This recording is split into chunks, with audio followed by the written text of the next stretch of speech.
conditions that you expect to happen. In Pakistan, if the history tells you your NPL ratio, for example, for a bank is 7%, or an average for Pakistan banks is 10%, but do you think it's going to continue like that, given the macroeconomic conditions, the GDP decline, etc., that we expect? Which means that NPL ratio, which is the history, is not the true reflection of the future. So you have to apply judgment to modify that historical factor, considering the futuristic macroeconomic factors, and maybe you think that 10% would be 15% going forward as the macroeconomic conditions continue to deteriorate. Therefore, the first principle is you should use history, but also make it forward-looking based on the macroeconomic and your expectation of history. Now that's difficult because it's highly judgmental. What macroeconomic factors have a correlation with the default rates? What conditions result in increase or decrease in default rates? Whether change in GDP have impact on the default rates? Whether the interest rate changes result in increased defaults or loan losses? Whether the inflation changes result in higher loan losses or not? So the correlations have to be established in order to factor this forward-looking information in your ECL estimate. The second principle is it has to be probability weighted. So you should be considering various scenarios. It has to be based on a probability theory.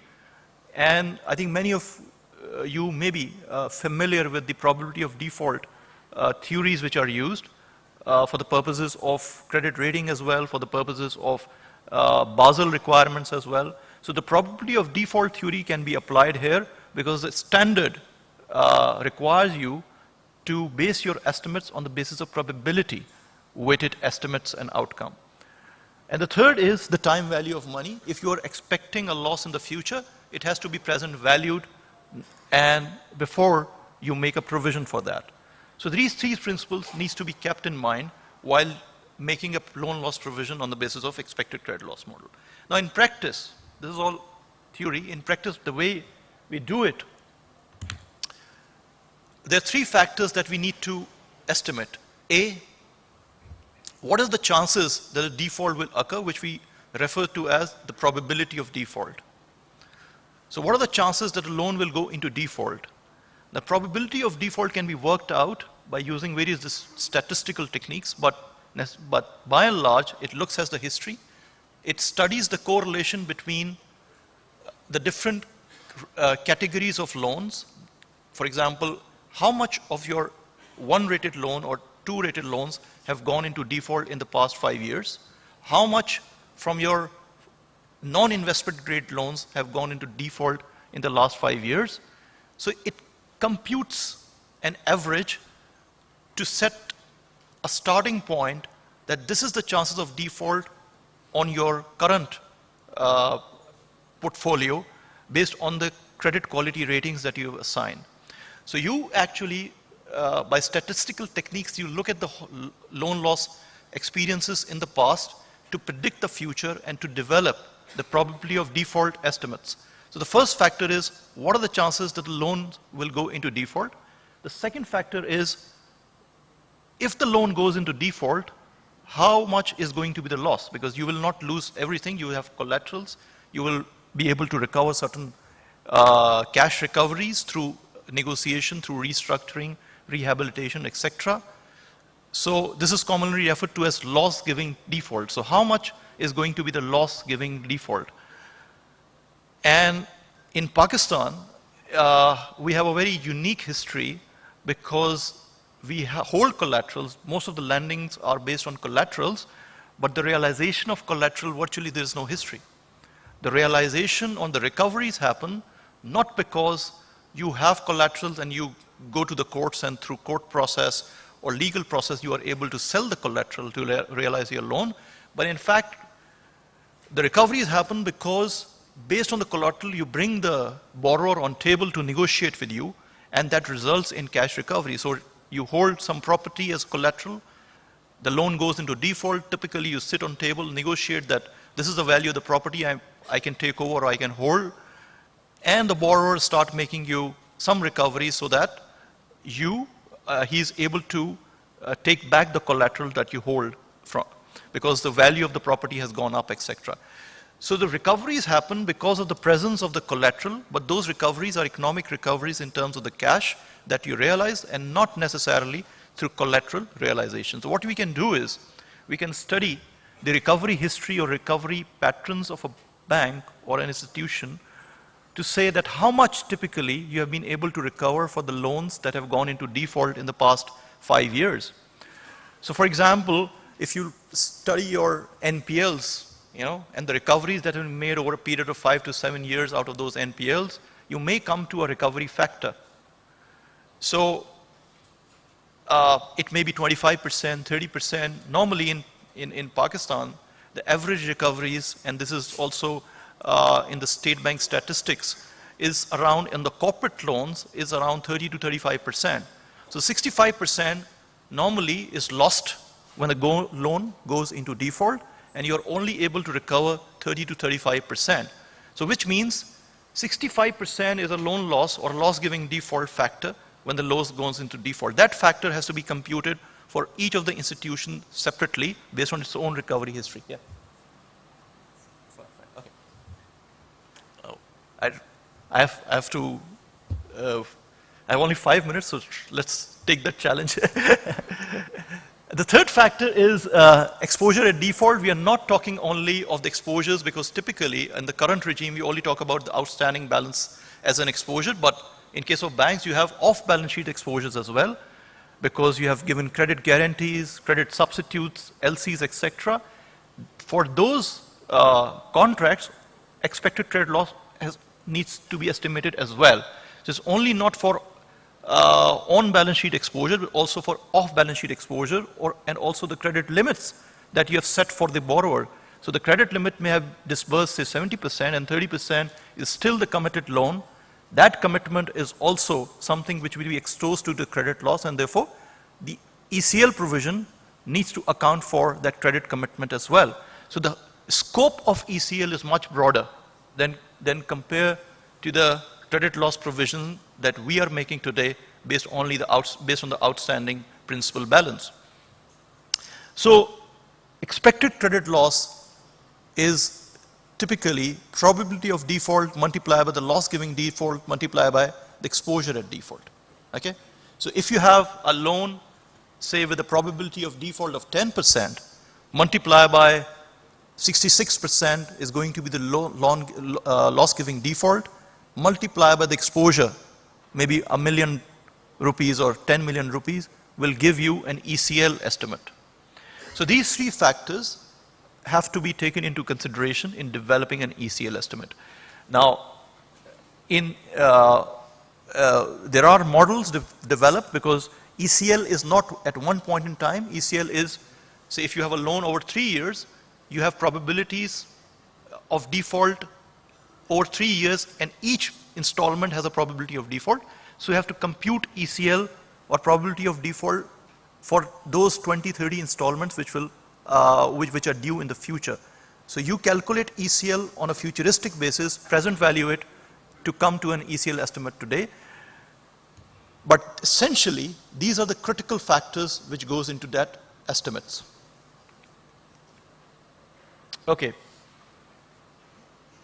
Now so this is in general the ECL way for the banks and financial institutions. I think now I'll try to cover more on because currently people are more concerned on the non-financial sector entities and the ECL impact on those, particularly the government sector and the public sector entities, where we have a situation that we have a circular debt issue, huge amount of loans or receivables due from the government, in some cases which are non-interest bearing as well.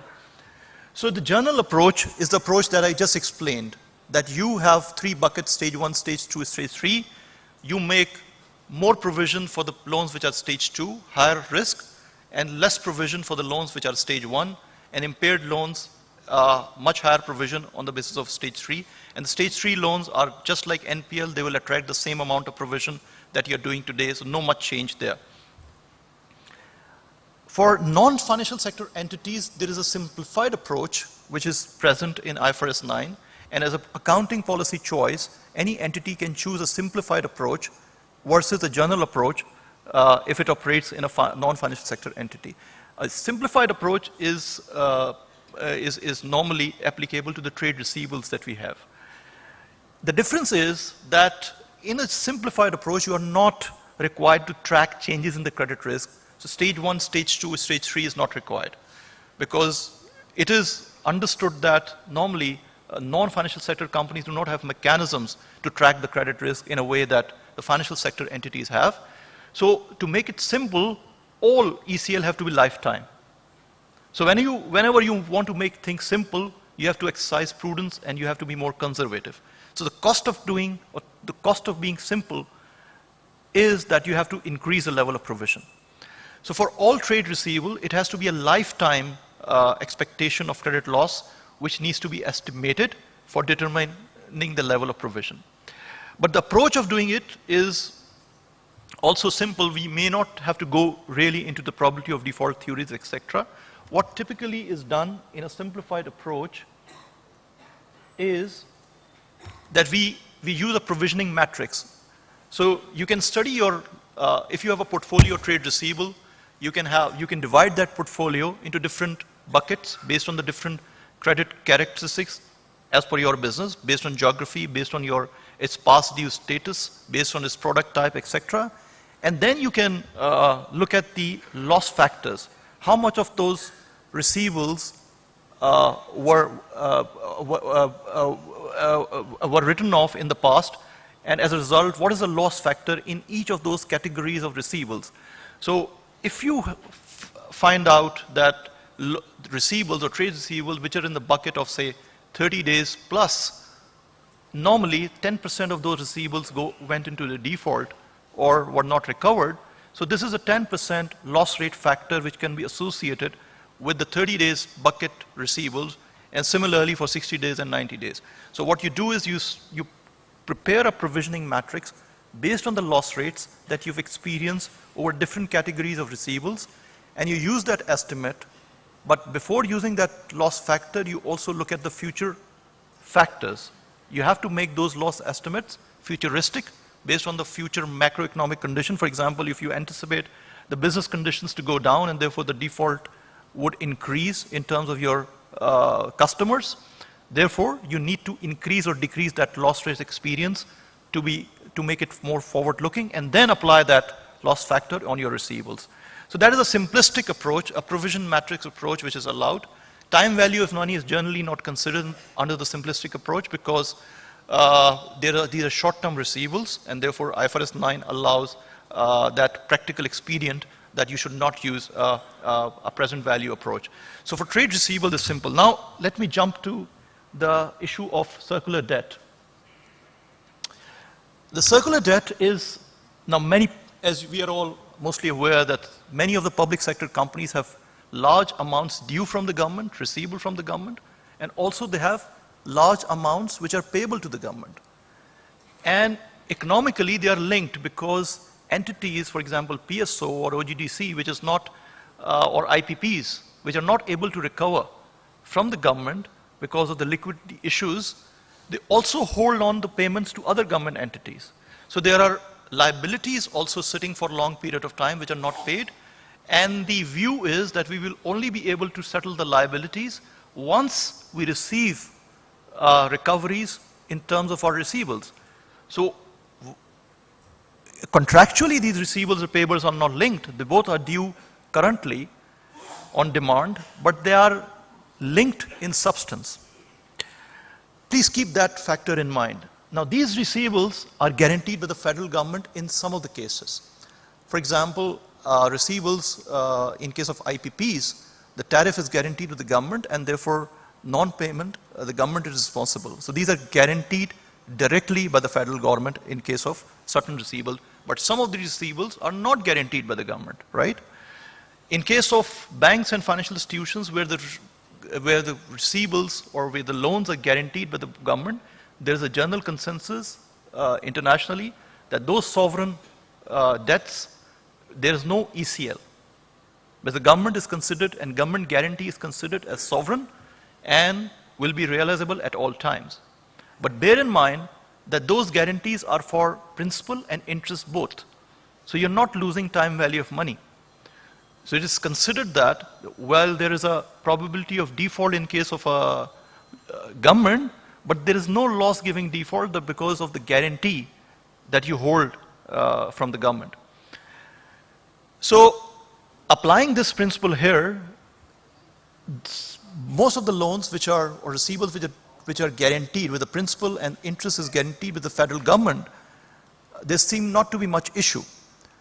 But the problem is these overdue receivables, although in some cases carry interest contractually, but this interest is not enforced. So you do not have an expectation that the government will pay you interest for those overdue receivables. So you cannot factor that in, that in terms of the future cash flows, you will be able to recover principal plus interest. So you will only be able to recover the principal because you have not been able to enforce the interest in the past. Now, timing of realization of principal is highly uncertain. It is not, in one scenario, you may be able to recover that principal in 1 year's time through a new bond issue or sukuk issue. In other situation, it may take you 3-4 years before you are able to recover your principal. So that is based on the different scenario. Now, given this situation, what you do? As I said, for receivables where the interest and principal is covered through a government guarantee, right? So that is not an issue. But where the credit loss definition says it has to take into account the time value of money. So even if you're recovering your full principal over a period of say 3 years, you have a loss in terms of the present value, which means you have a credit loss under the definition of IFRS 9 because the ECL is based on the present value basis. When you have an ECL, which is a credit loss based not because the government will not pay, but will pay, take a longer period of time and will pay you without interest, you're going to incur a credit loss in terms of IFRS 9. And therefore, that part of the credit loss needs to be accounted for as an ECL, which may be, depending on the level of receivables that an entity holds, it may be a very significant number for certain entities. But the problem is, if you look at economically, you also have liabilities which you are not going to settle until you recover from the government. But the accounting principle is you do not discount liabilities. You do not discount liabilities because they are due contractually today. But what needs to be, I think, what needs to be explored is whether this contractual position is really the position which is a position near to economic reality or not. So if we are able to say that these liabilities and receivables are linked also contractually, and this position is which is accepted by all the entities in the government, is also endorsed through documentation, maybe we are able to say that on one hand, I'm not discounting my receivables, on the other hand, I'm not discounting my liabilities, and the level of receivables and payables are the same, this is not going to impact much on the balance sheet. Because that's the economic reality. But the problem is, the technical problem is, because these liabilities are contractually due today, accounting standards, IFRS do not allow you to discount the liabilities, but the IFRS are pushing you to discount the assets on the basis of the time value of money.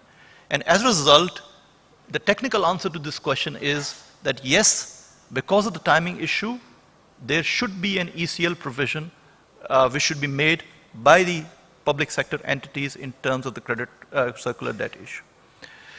So this is my kind of thoughts on the circular debt issue,